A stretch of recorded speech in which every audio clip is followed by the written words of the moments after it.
सिद्धांत और दृष्टांत दोनों का मतलब कथा है। दृष्टांत तो यही कह रहा है कि ब्रह्मा ने परीक्षा ली, लेकिन सिद्धांत जब पढ़ेंगे तो उसमें लिखा है मंजु महत्तम दृष्टुम। इसलिए आचार्यों को पहले व्याकरण पढ़ना पड़ेगा, फिर संस्कृत पढ़ना पड़ेगा, फिर पुराण पढ़ना पड़ेगा। पुराण का व्याकरण अलग है, बहुत कठिन बात है। भागवत ऐसी थोड़ी होता है। तो इसमें मंजु महत्तम दृष्टुम है मूल पुराण में।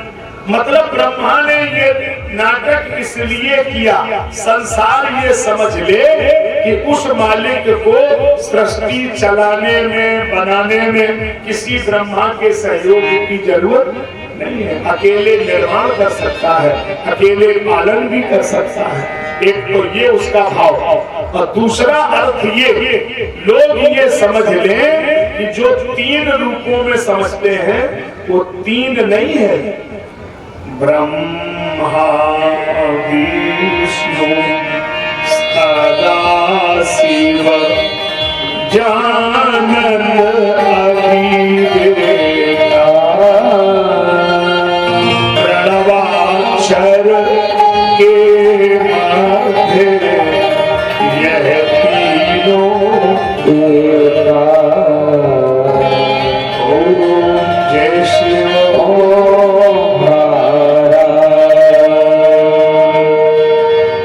समझ में आई क्या?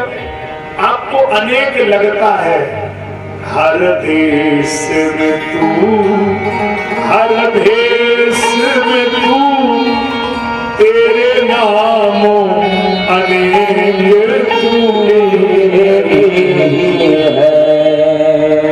अनेक रूप आया कृष्ण में, प्रभु विष्णु से। आप तो किस भाव से बुलाओगे वही बन के आ जाएगा। एक वेद में कथा है, पुराण में तो नहीं है, वेद में है। वेद की भाषा में सुनाएंगे, आपके समझ में नहीं आएगी, हिंदी भाषा में सुनो। वेद में इस कथा का वर्णन है। ये यथा मां प्रपद्यन्ते, ये तो गीता ने कहा, वेद ने अपनी बात कही। एक कोई सेठ थे, तो थोड़ा बिजी रहते होंगे, उनके गुरुजी बहुत अच्छे थे, तो उन्होंने गुरुजी से कहा कि गुरुजी जरा भगवान से कह देना कि हमें थोड़ा टाइम कम मिलता है, तो भगवान जरा आए कि जरा हमको मिल लेना। तो हम कहे कि मान लो परेशान हो तो उनसे कह देना मिल ले। अब गुरुजी बड़े पहुंचे हुए संत थे, तो उन्होंने भगवान से कही कि महाराज हमारा भगत है। तो बोले कहाँ मिलेगा? बोले कि जो एक्सप्रेस वे निकला है तो वही गुढ़ा में रहता है, चले जाओ तो वही मिल लेना। उसको टाइम मिलता नहीं, मान लो भगत है, जाने क्या कहाँ काम में लगा हो। कोई होगा ऐसी देवेश यादव जैसा हमारा भगत कोई, तो बोले जाने कहाँ आलू का व्यापार करे हो, तो तुम्हें मिल लेना। सो अब भगवान गए, अब गए सो भगवान ने ऐसी जैसे थे ऐसी चले गए, सूट पैंट में होंगे। तो बोले भाई हम भगवान हैं।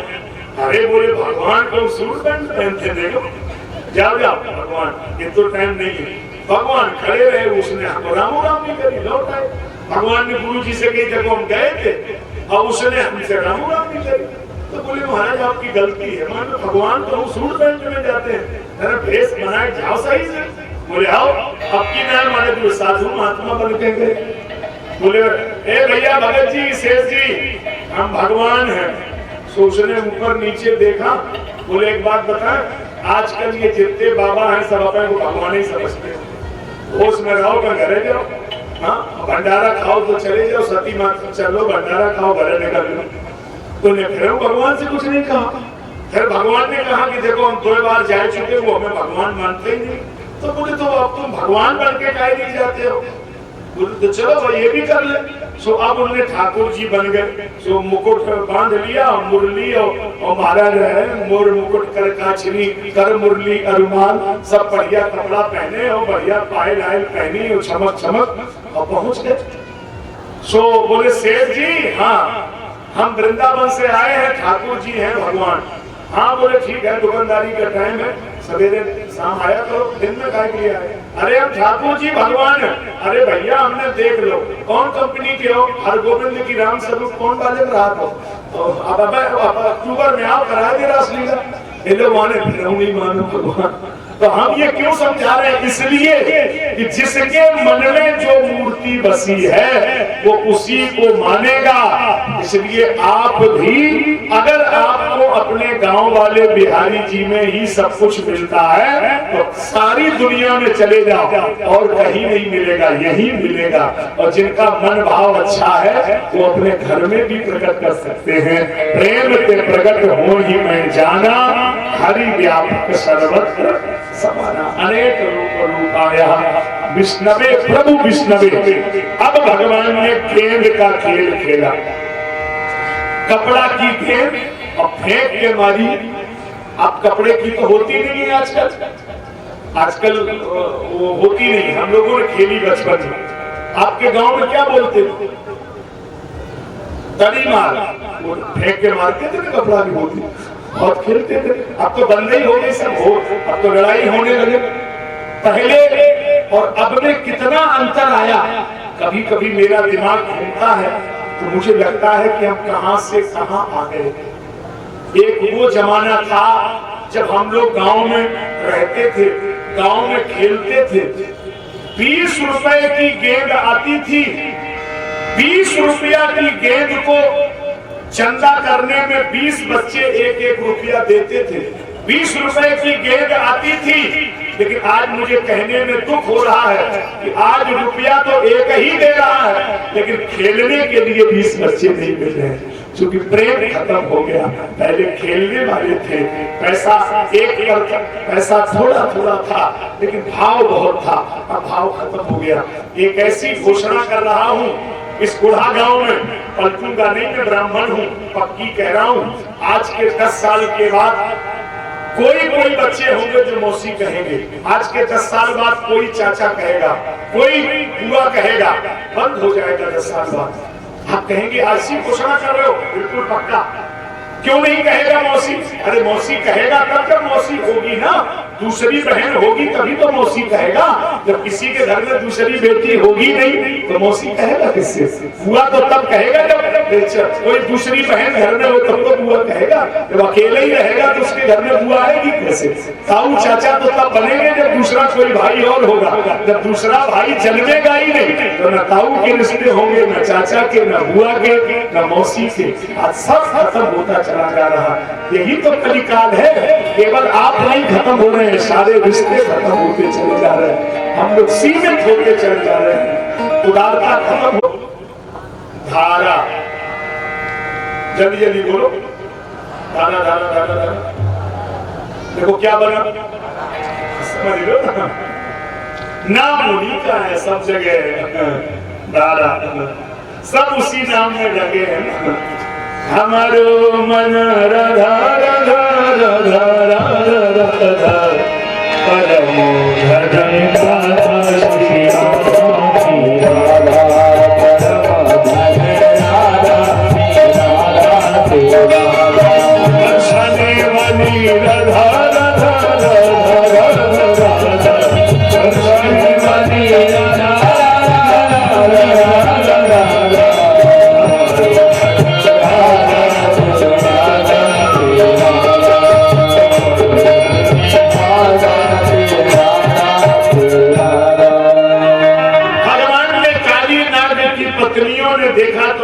से कहा तुम्हें पता नहीं हमारा पति सो रहा है।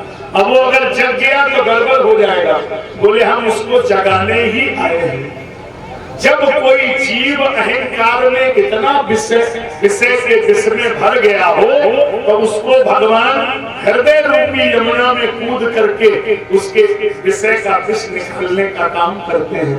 यही तो भगवत कृपा का अनुभव है।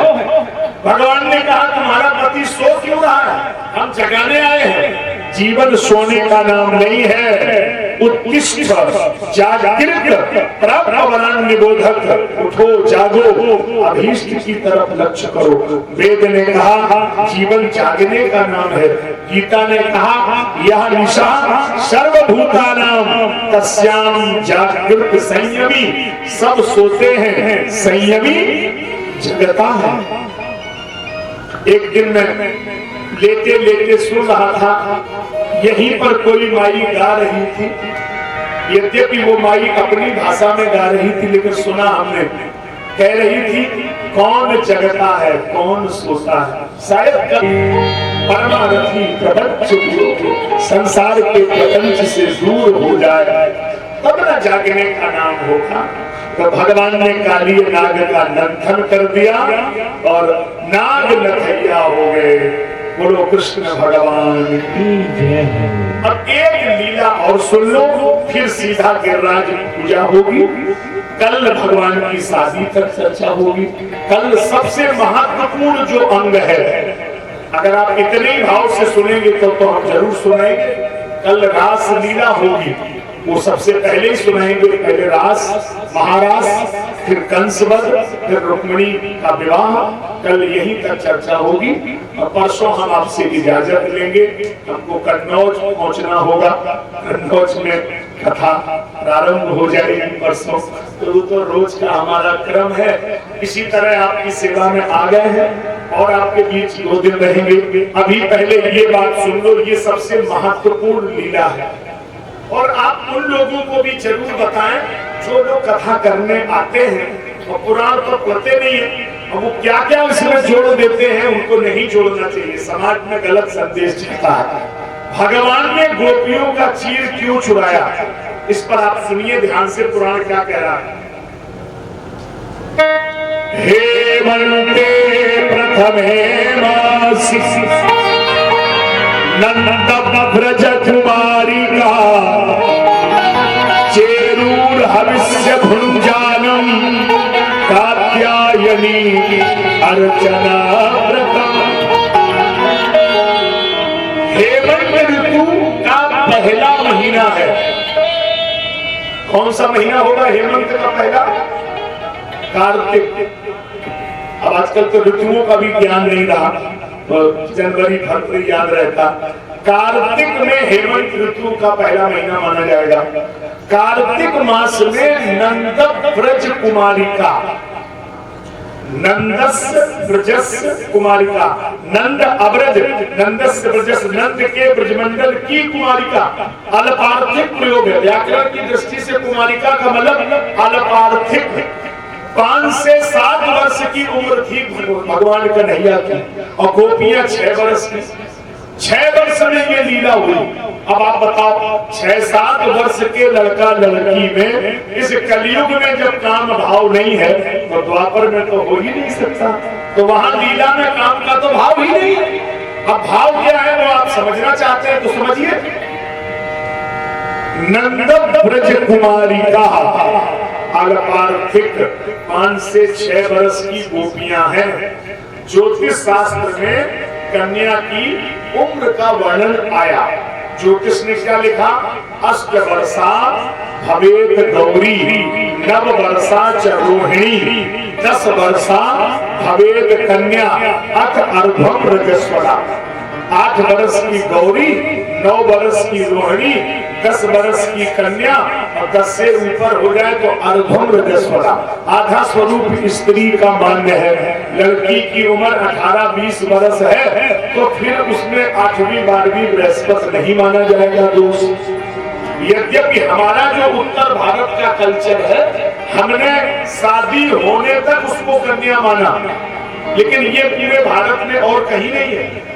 जिन लोगों ने सर्विस की हो, जो लोग बाहर रहे हो, उड़ीसा, बंगाल, पूर्वांचल, जो लोगों ने बिहार का कल्चर देखा है, बंगाल का देखा, वहाँ ये नियम है कि लड़की अगर उम्र में छोटी है तो बहन भाई का पांव छुएगी, भाई बहन का नहीं छुएगा। जीजा अगर छोटा है, साला बड़ा है तो साले को जीजा पांव छुएगा, मामा को पैर भांजा छुएगा, मौसी घर में आएगी तो बेटी ही पांव धोएगी मौसी का। ये वहाँ का कल्चर है। जो लोग नौकरी किए होंगे उनको पता है, वहाँ उम्र का मानक है, इसका मानक नहीं है। बेटी माता पिता का पांव दबाएगी, माता पिता का पांव छुएगी, माता पिता पांव नहीं छुएगा। यद्यपि हम उनके कल्चर का समर्थन भी नहीं करते, विरोध भी नहीं करते, अपना अपना कल्चर है, लेकिन हमारे यहाँ उसको दीर्घकालिक कन्या माना गया। ज्योतिष ने 10 वर्ष तक कन्या माना है। इसलिए हमारे यहाँ का जो कल्चर था वो वेद सम्मत कल्चर था। अब एक ऐसी बात हम कहेंगे कि बहनें बेटियां दिमाग लगाएंगी, हम कुछ बोलेंगे नहीं, अपना दिमाग खर्च करना। हमने क्या कहा, आप लोग भी दिमाग लगाना।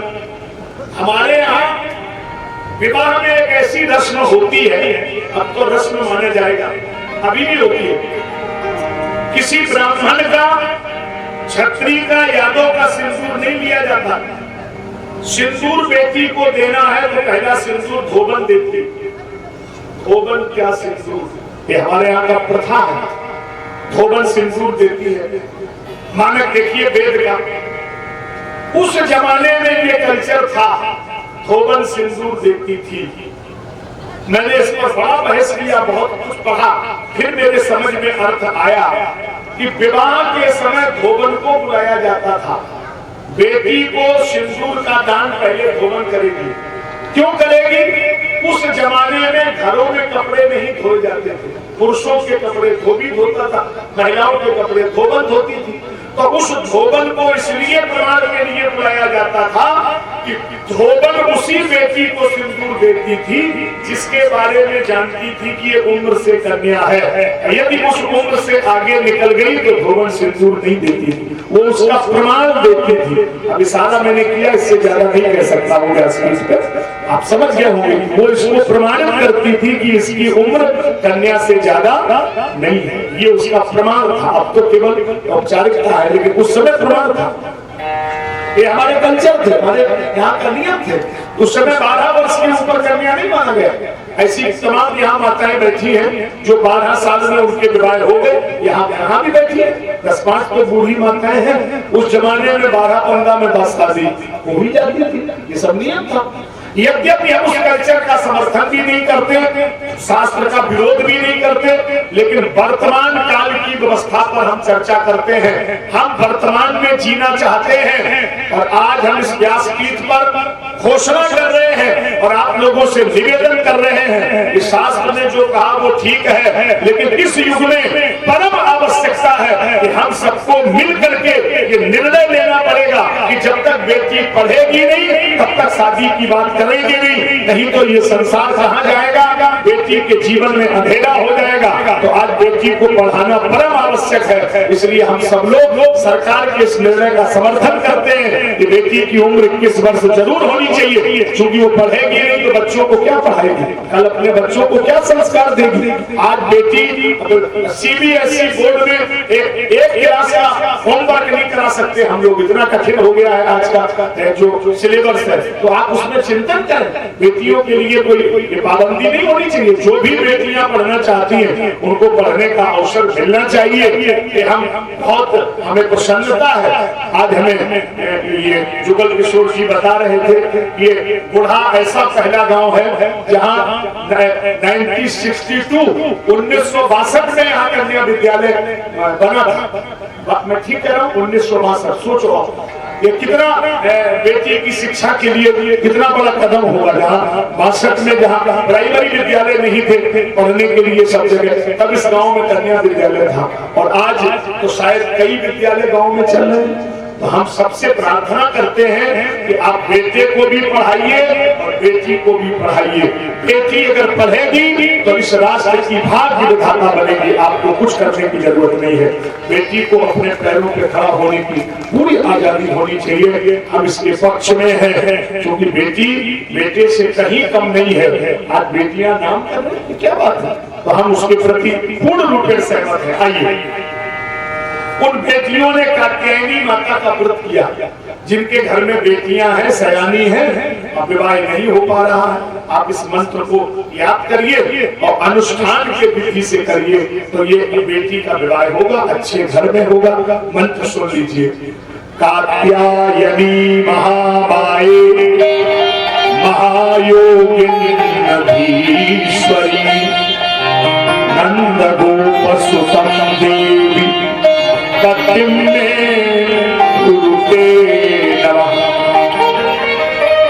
गोपियां इसी मंत्र का जाप करती हैं। अच्छा, एक गलती हो गई, कपड़ा उतार के पार पे रख देती हैं। देखो, बहते पानी में कभी विवश स्नान नहीं करना चाहिए, ये तो दोष माना गया। एक दिन भगवान गए, सबके कपड़े उठाए और कंधे पे रख लिए। अब गोपियां वस्त्र तो है नहीं, बेचारी फंस गई, तो अब आवाज किसको दे?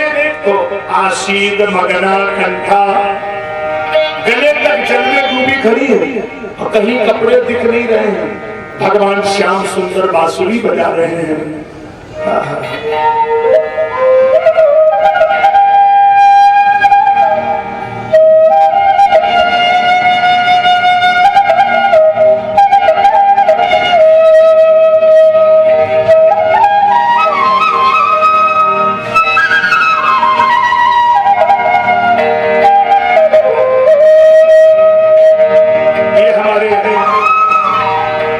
सेवक हैं, बांसुरी बजा रहे हैं। ये झांसी से ये आए हैं, उरई में रहते हैं और आप इनकी बांसुरी सुनते ही हैं। और कई बच्चे तो इनके बड़े दीवाने हो गए हैं, जाने क्या क्या आवाजें बोलते रहते हैं, कौन कौन सी भाषा बोलते हैं, तो बच्चे सुनते रहते हैं। बड़ा अच्छा बांसुरी बजाते हैं।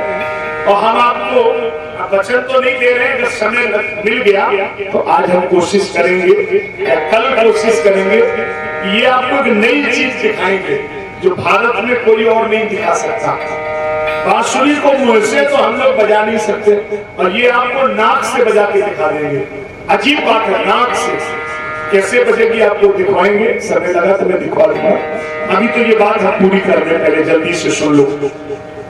गोपियों ने कन्हैया से कहा, श्याम सुंदर ते दास्या करवामी तबोदितम, देहि वासांसि धर्मज्ञ नोचेत राज्य खुआ बढ़े।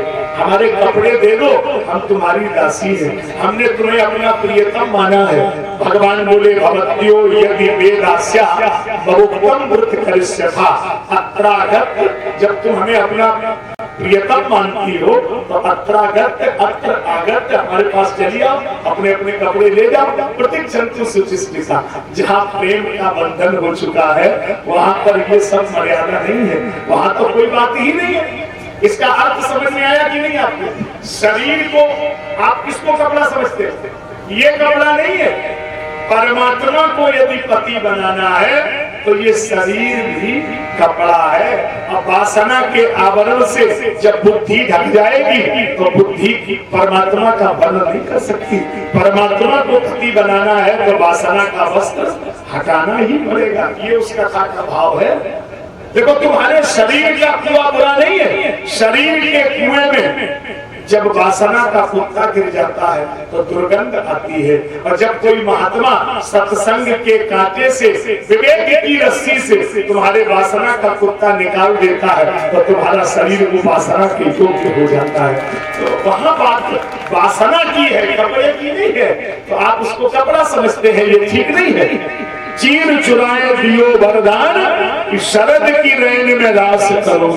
वरदान दिया, शरद पूर्णिमा की रात्रि में हम तुम्हारे साथ महारास करेंगे। भगवान लौट करके घर आए, और घर जब आए लौट करके तो देखा घी की कढ़ाई रखी है, पुआ पिटुआ ठेकुआ गुलगुला ढुलढुला कचौड़ी मगोड़ी पकौड़ी जलबेरी, इतना बढ़िया बढ़िया माल बन रहा है। ये क्या है? पूजा माई है। किसकी पूजा माई है? परजन्यो भगवान इंद्रो मेघास्तस्य मूर्तयः देवी वर्षन्ति भूतानां प्रीणनम जीवनम तया। इंद्र मेघों के राजा हैं, इंद्र की पूजा होगी, खेतों में जल बरसेगा, अन्न उत्पन्न होगा। तो इसमें इंद्र की पूजा क्यों? पूजा करना है तो अपने गिरिराज जी की करो। तो मैं आपको एक निवेदन ये कर दूं प्रारंभ में। अभी हम वेद मंत्र बोलेंगे, आचार्य लोग बोलेंगे, अब विधिवत थोड़ी देर के लिए हम गिरिराज जी को यहाँ स्थापित करेंगे, उनकी अचल प्रतिष्ठा चल प्रतिष्ठा करेंगे। आप सबको ये चांस होगा कि आप अगर आज शाम तक भी, रात तक भी अगर समय लगता है, पहले तो कोशिश करना कि अभी 10-11 पर